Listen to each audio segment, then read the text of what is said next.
안녕하세요. 중앙중 3학년 여러분. 본격적으로 중3 역사 수업을 시작해 보도록 하겠습니다. 지난 시간 오리엔테이션에서도 말했듯이 지금부터 영상을 시청하면서 학습지의 빈칸을 잘 채워주시면 됩니다. 만약 학습지를 출력하지 못한 학생들은 역사 1 교과서 페이지 178에서 183을 보면서 중요 단어를 동그라미 쳐주시면 됩니다. 나는 학습지 출력도 안 되고 교과서 역사 1도 없다 라는 학생들은 공책을 펴고 주요 키워드들을 정리해 주시면 되겠습니다. 참고로 힌트를 주자면 빈칸은 빨간색으로 되어 있으니 눈을 크게 뜨고 살펴보세요. 자, 그럼 지금부터 수업 시작해 보도록 하겠습니다. 여러분들이 중학교 2학년 기말고사 범위까지 조선 후기의 정치적인 상황에 대해서 살펴보았습니다. 바로 영정조 시대인데요. 지금부터는 그 영정조 시대, 즉 조선 후기의 경제, 사회, 문화적으로 어떤 변화들이 있었는지 같이 한번 살펴보도록 하겠습니다. 우리가 배울 내용은 크게 세 가지로 이루어져 있습니다.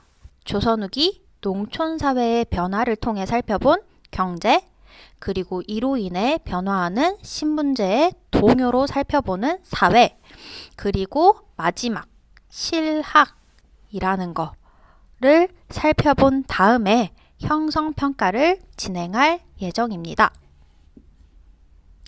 자, 그러면 우리가 배울 내용의 주요 키워드들을 같이 한번 보도록 하겠습니다. 모내기법, 분홍층, 공명첩, 노비종무법, 실학, 정약용, 북학파, 박지원. 자, 이러한 키워드들 중에서 여러분들 혹시 들어본 단어들이 있나요? 자, 들어본 단어들도 있을 거고 안 들어본 단어들도 있을 건데 이번 시간의 주요 키워드들이니까 우리 각각의 단어들이 어떤 의미를 가지고 있는지 오늘부터 배워보도록 하겠습니다. 조선 후기의 변화를 알려주세요. 같이 한번 들어가 보도록 하겠습니다. 자, 그러면 여러분들 학습지 출력해서 같이 보고 있는 친구들 학습지 맨 위에 출발하기부터 같이 한번 보도록 할게요. 출발하기를 살펴보면 조선을 발전시키기 위해서는 농업을 발전시켜야 할지 아니면 상공업, 즉 시장 경제를 활성시켜야 할지 두 가지 기로에 서 있는 모습이 나옵니다. 그렇다면 여러분들이 당시 조선 후기의 관리라면 어떤 것을 발전시키는 것이 나라를 위한 일이라고 생각하실까요? 지금 가볍게 생각해보고 어디가 좋은지 그리고 그 이유 함께 적어보도록 할게요. 나는 농업을 발전시켜야 하는 것 같다. 아니다. 나는 상공업을 발전시켜야 하는 것 같다. 자, 잠시 일시정지하고 한번 여러분들의 생각 적어보도록 할게요. 자, 다 적으셨으면 본격적으로 조선의 사회가 어떻게 변화하고 있는지 같이 한번 살펴보도록 하겠습니다. 자, 우선 조선 후기 농촌사회의 변화부터 살펴보도록 할게요. 자, 농업의 변화를 잘 나타내주는 글이 있어서 함께 보려고 하겠습니다. 남부 지역에는 모두 이양, 즉 모내기를 한다. 그 노동력이 직파에 비해 5분의 4가 절약되므로 노비나 고공이 많은 사람들은 경작 면적을 계속 넓혀가서 토지가 없는 자는 조금도 경작할 수 없다라고 나와 있습니다. 자, 여기에는 우리가 배울 중요 키워드가 나와요. 바로 모내기라는 것이 나옵니다. 그리고 그 모내기는 무엇이랑 비교가 되고 있냐? 바로 여기 나와 있는 직파와 비교되고 있어요. 자, 그럼 이 내용에서 뭐가 더 효과적이라고 나와 있나요? 네, 여기 한번 밑줄 쳐볼게요. 모내기법은 직파법에 비해 노동력이 절약된다라고 나와 있어요. 그래서 그 덕분에 경지 면적이 넓어져서 토지가 없는 자는 경작할 수 없다라고 나와 있어요. 그렇다면 모내기법과 집합법이 도대체 무엇이길래 이렇게 수학에서 차이가 나는 건지 다음 화면에서 함께 살펴보도록 하겠습니다. 자, 여러분들이 여기서 가장 중요하게 기억해야 될 단어 뭐다? 바로 모내기법, 즉 이항법이다. 요 단어 기억하고 넘어가도록 할 거예요. 자, 이렇게 두 가지가 나와 있습니다. 원래 조선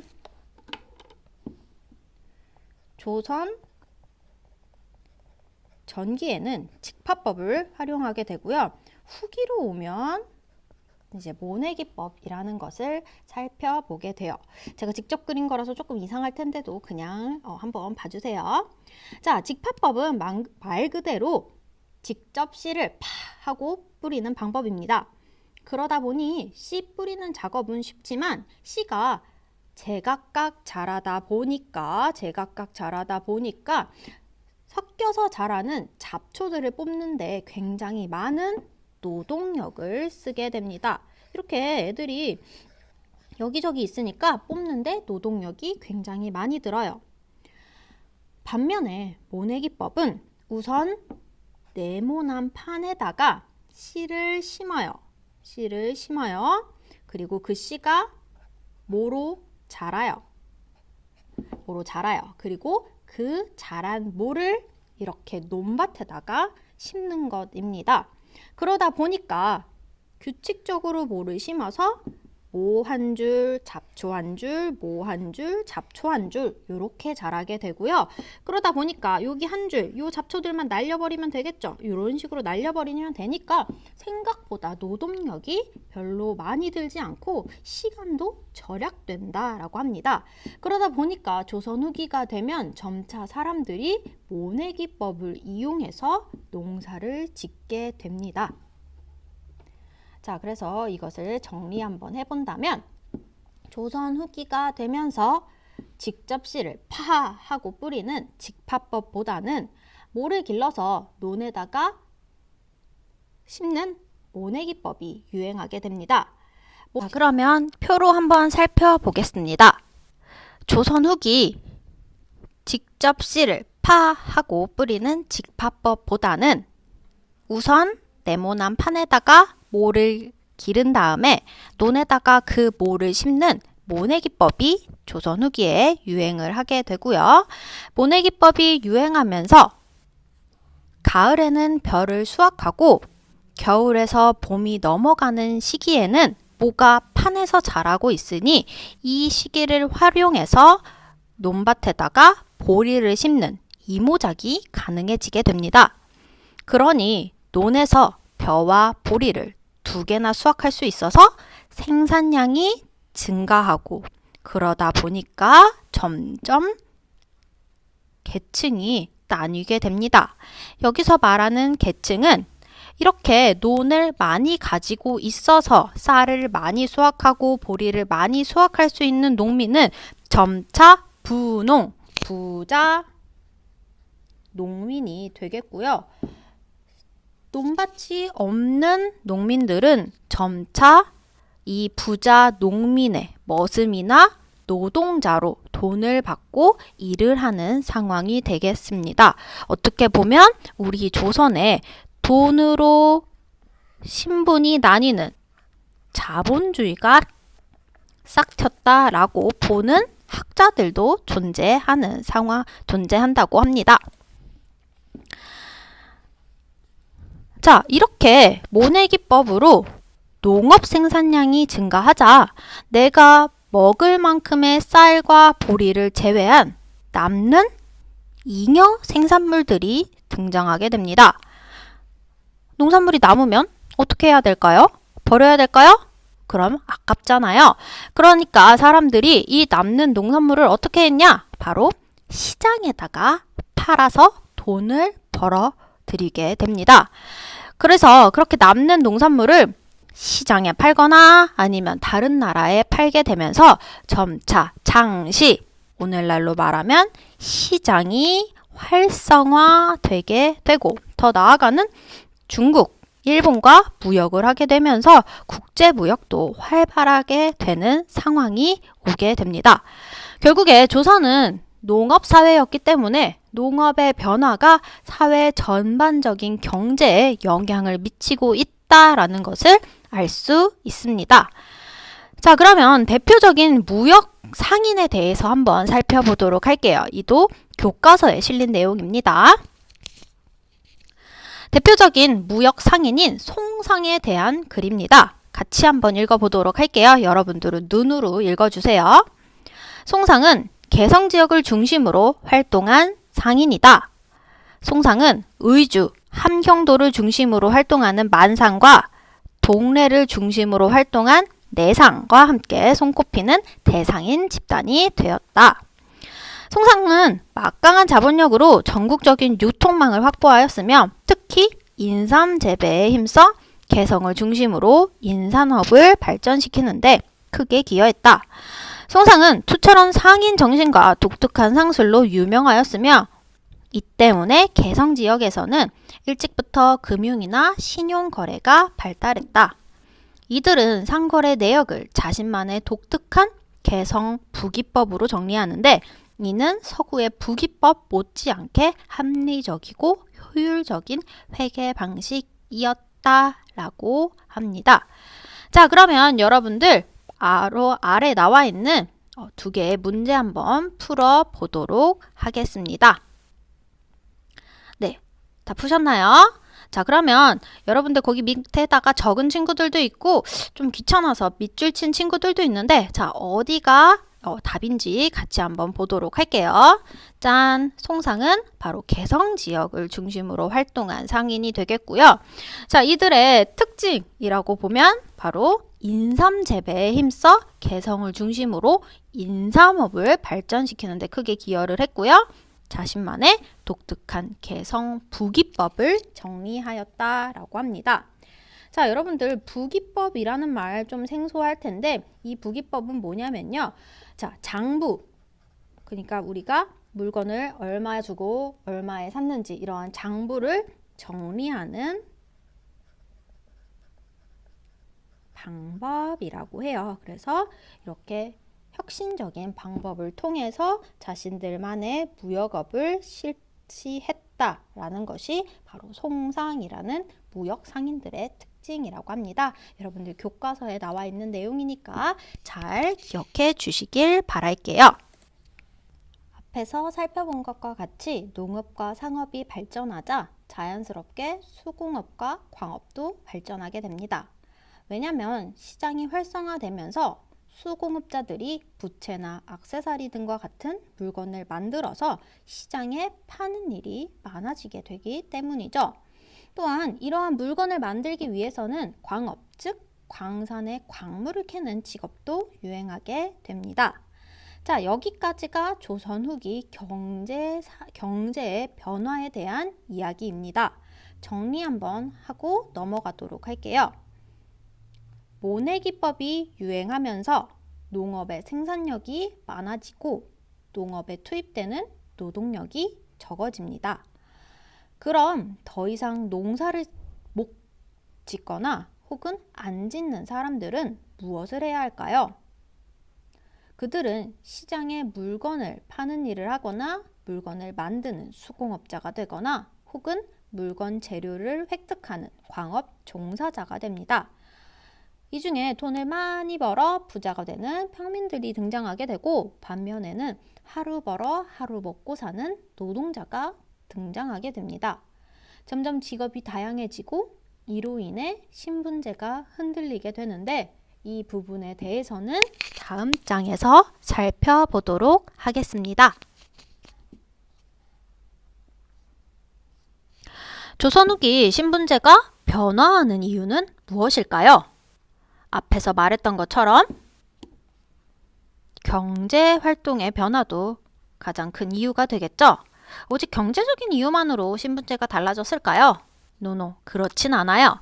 다른 이유들도 있는데 그럼 지금부터 같이 한번 살펴보도록 하겠습니다. 원래 조선의 신분제는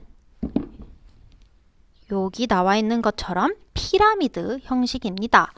가장 높은 신분의 양반수는 엄청 적고 농업사회의 근간인 농민들이 가장 많은 부분을 차지하고 있죠. 그런데 이러한 신분제도가 크게 변화하는 시점이 있는데 무엇이었을까요? 그쵸? 바로 임진왜란과 병자호란, 양란이 일어난 직후 크게 변화하게 됩니다. 전쟁을 겪으면서 사회가 매우 혼란스러워집니다. 이 틈을 타서 양반 아래의 중인들은 각자 신분 상승 운동을 벌이게 됩니다. 또한 농민들은 전쟁 때 납속책, 즉 전쟁으로 가난해진 국가에게 곡물이나 돈을 바치고 신분이나 직위를 사는 납속책이라는 방법과 돈으로 관리 자격증을 사는 공명첩 등으로 농민에서 양반으로 신분 점프하게 되는 상황이 나타나게 됩니다. 또한 인간이지만 동물 취급을 받던 노비들, 그들은 세금을 내지 않아요. 그렇기 때문에 국가 입장에서는 세금을 내지 않는 노비보다는 세금을 내는 농민층이 많이 필요했습니다. 자, 그래서 이 노비들을 해방시켜주는 상황, 그리고 노비를 감소시키는 상황이 벌어지게 돼요. 바로 그 정책, 노비 종목법과 그리고 공노비 해방입니다. 원래 조선시대에서는 부모 중 한 명이라도 노비이면 자식은 무조건 노비였습니다. 그런데 영조는 노비 종무법이라는 것을 실시하면서 만약에 어머니가 양민이고 아버지가 노비일 경우 자식도 양민이 될 수 있도록 법을 바꿔버렸죠. 즉 어머니의 신분을 따르게 된다라는 겁니다. 그러면 세금을 안 내는 노비보다 세금을 내는 양민들이 증가하게 되기 때문입니다. 더욱 시간이 흘러 정조의 아들인 순조 때가 되면 관청에서 일하는 노비, 즉 공노비들을 모두 해방시켜 줍니다. 이러다가 1895년 갑오개혁 시기에 노비제도가 아예 폐지되어 버립니다. 뭐 여튼 그건 나중의 일이고, 이처럼 조선 후기에 경제사회가 변화하면서 사회의 모습들도 많이 변하게 됩니다. 이런 변화에 맞춰 조선의 문제점을 고치려고 노력하는 사람들이 등장하게 되는데, 우리 다음 시간에는 조선의 문제점을 고치려고 노력하는 사람들, 즉 실학자들에 대해서 살펴보도록 하겠습니다. 자, 여기까지 내용들의 빈칸 모두 잘 채우셨죠? 혹시라도 제 설명이 너무 빨라서 빈칸을 못 채우셨다 라고 하는 학생들은 다시 재생해서 한번 빨간색으로 되어 있는 글씨들을 중심으로 빈칸 채워보도록 하겠습니다. 다 채운 친구들은 제가 올려준 EBS 강의로 내용 복습하고 다음 시간에 만나도록 하겠습니다. 만약에 선생님 저 질문 있어요 라고 하는 친구들은 커뮤니티에다가 질문 올려주시면 제가 바로바로 댓글 달아드릴게요. 감사합니다. 우리 다음 시간에 만나요.